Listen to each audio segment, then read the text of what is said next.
Hello student, this is Anant Shekhar Vashishtha and I welcome you all on GATE Adda 24/7।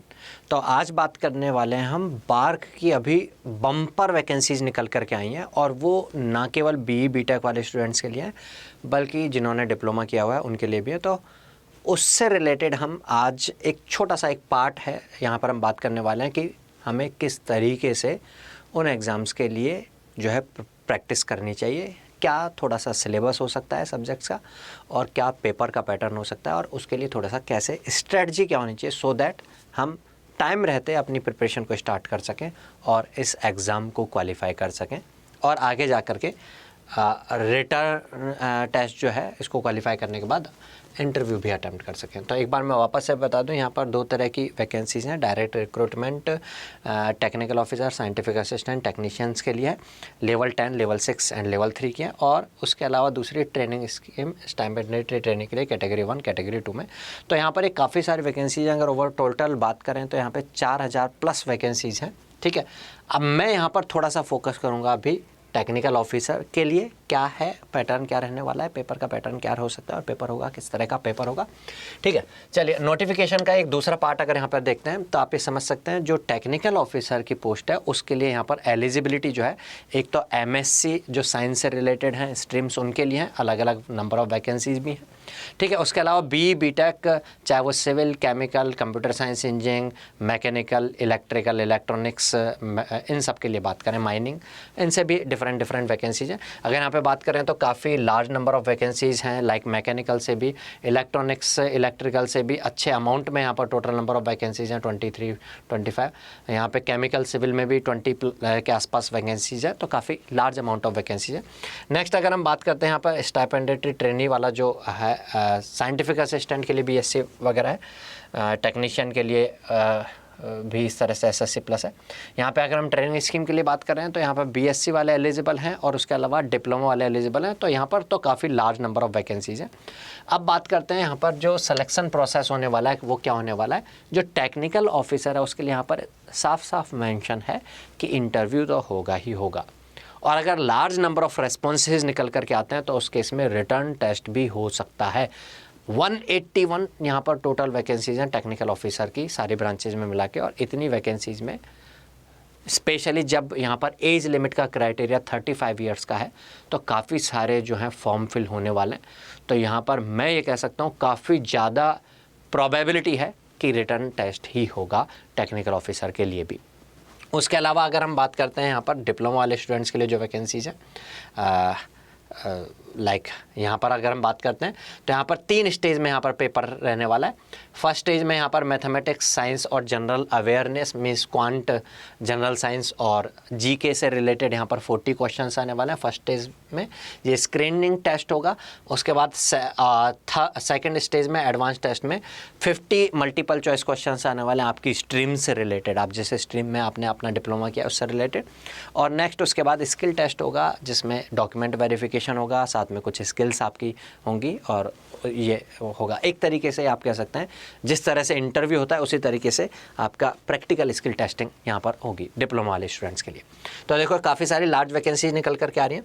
अब मैं यहाँ पर अगर बात करता हूँ तो जो टेक्निकल ऑफिसर की पोस्ट भी है। अच्छा, यहाँ पर एक क्वेश्चन ये भी रेज हो रहा होगा BE BTech वाले स्टूडेंट्स के लिए कि सर गेट के बेसिस पर भी बार्क ने वैकेंसीज निकाली थी, उसके अलावा खुद का नॉन गेट एग्ज़ाम भी हुआ था, उसमें साइंटिस्ट की पोस्ट के लिए थी। तो टेक्निकल ऑफिसर और साइंटिस्ट में डिफरेंस क्या होगा, दोनों में वर्क प्रोफाइल में क्या डिफरेंस होता है, उसके लिए भी एक अगर आपको रिक्वायरमेंट है सेपरेट सेशन का तो ज़रूर कमेंट सेक्शन में कमेंट करके बताइएगा। मैं थोड़ा एक्सप्लेन करूँगा कि दोनों में डिफरेंस जो है किस किस लेवल पर किस तरीके के डिफरेंसेज हो सकते हैं। अभी हम बात करने वाले हैं यहाँ पर इसमें कि हमें अगर इन एग्ज़ाम को, अगर आप डिप्लोमा वाले स्टूडेंट्स भी हो सकते हैं जो इस सेशन को देख रहे हो, और आप टेक्निकल ऑफिसर की पोस्ट के लिए अगर अपीयर हो रहे हैं तो BE BTech वाले स्टूडेंट्स हो सकते हैं, अदर स्ट्रीम्स में MSc वाले स्टूडेंट भी हो सकते हैं जो इस सेशन को देख रहे हैं। तो एक तो भाई इस सेशन को जरूर से लाइक कर दीजिएगा, अपने फ्रेंड्स लोग के साथ शेयर कर दीजिएगा, चैनल को सब्सक्राइब नहीं किया तो चैनल को सब्सक्राइब जरूर कर दीजिएगा सो दैट बार्क में इसी तरीके से और जो आगे आने वाली प्रिपरेशन स्ट्रेटजी हैं वो सेशंस आप तक पहुंच पाए। चलिए, तो मैं यहाँ पर बात करता हूँ एक बार कि पैटर्न किस तरह का होगा। मैं थोड़ा सा आइडिया अगर आपको यहाँ पर देता चलूँ तो क्योंकि ये साइंटिस्ट सी की जो पोस्ट होती है, साइंटिस्ट बी की जो पोस्ट होती है, जो बार्क में अभी गेट के बेसिस पर या नॉन गेट खुद का एग्ज़ाम हुआ, वो भी लेवल 10 का है और ये टेक्निकल ऑफिसर भी लेवल 10 का है।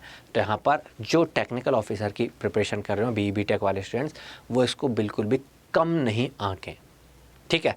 पेपर रिटर्न होने के चांस बहुत ज़्यादा है, मैं हाई प्रोबेबिलिटी में बोल रहा हूँ कि रिटर्न पेपर होगा, डायरेक्ट इंटरव्यू होने के चांस काफ़ी कम है, क्योंकि बहुत सारे नंबर ऑफ अप्लाई होंगे, तो इतने सारे लोगों का इंटरव्यू नहीं हो सकता है फिर उस केस में, ठीक है।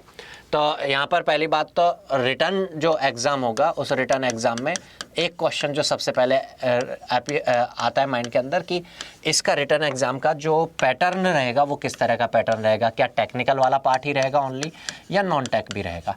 तो जो बार्क का एग्ज़ाम होता है, लाइक ऐसे ही इसरो का एग्ज़ाम होता है, और ये ऑर्गेनाइजेशंस सारी रिसर्च एंड डेवलपमेंट से रिलेटेड है, तो इसमें नॉन टेक वाला जो पार्ट होता है उससे रिलेटेड मुझे नहीं लगता है कि पेपर में कुछ हो सकता है।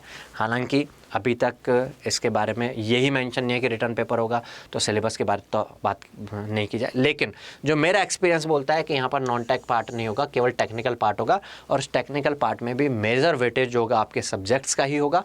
कुछ पार्ट यहाँ पर आपके सब्जेक्ट्स के साथ साथ मैथमेटिक्स का भी होगा, और वो mathematics means engineering mathematics, quant वाली मैथमेटिक्स नहीं, क्योंकि बार्क के एग्ज़ाम में ये वाला पार्ट होता है। तो पेपर के पैटर्न जो है सब्जेक्ट्स प्लस इंजीनियरिंग मैथमेटिक्स रहेगा। अगर मैं यहाँ पर बात करता हूँ, ये तो हुआ टेक्निकल ऑफिसर की पोस्ट के लिए। जो दूसरी पोस्ट है जो डिप्लोमा वाले स्टूडेंट्स के लिए, फॉर डिप्लोमा स्टूडेंट्स, ठीक है। तो यहाँ पर स्पेशल साफ साफ मेंशन है कि पहले 50 क्वेश्चंस स्टेज 1 में होने वाले हैं, जिसमें नॉन टेक पार्ट आने वाला है। नॉन टेक की बात करें तो यहाँ पे GK जनरल अवेयरनेस भी आएगी, ठीक है। उसमें आपको थोड़ा सा सॉलिड बनना पड़ेगा, ठीक है, थोड़ा सा टच में जो करंट अफेयर्स है उसके साथ टच में आना होगा। तो अगर आप अड्डा 24/7 के चैनल्स को फॉलो कर रहे हैं तो आप ऑलरेडी उसके टच में आ गए होंगे, नहीं तो ज़रूर से उन सेशंस को देखना स्टार्ट कर दें। उसके अलावा नॉन टेक्निकल में यहाँ पर क्वांट और जो जनरल साइंस है उससे रिलेटेड क्वेश्चन पे आएंगे। तो अपना जो इंजीनियर्स अड्डा चैनल है उस पर दीपमणि सर जनरल साइंस के सेशंस लेते ही हैं रोज़ाना, क्वांट के सेशन अभिषेक सर लेते हैं, तो उनको ज़रूर से फॉलो करें, ठीक है। तो ये आपका स्टेज 1 जो है उसको आप आराम से कवर कर सकते हो।